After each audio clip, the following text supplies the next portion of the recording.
অত্যাচারে আমাদের এই ঐতিহ্যময় পানিহাটি একটা শ্মশানে পরিণত হয়েছে।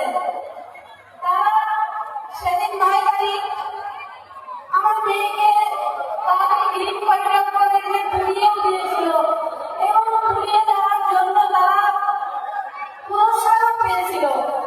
সেই সংক্রান্তে সে এখনো আমি প্রচারে বেরোলে আমাকে আঘাত করার চেষ্টা করে, কিন্তু কোনো আঘাত আমাকে প্রতিহত করতে পারবে না। আমি একজন মা, এই যে মায়ের যন্ত্রণা এটা প্রত্যেক মায়ের আছে, কিন্তু তারা প্রতিবাদ করতে ভয় পায়। আমি তাদের সাহস দেখাতে এসেছি, কেউ ভয়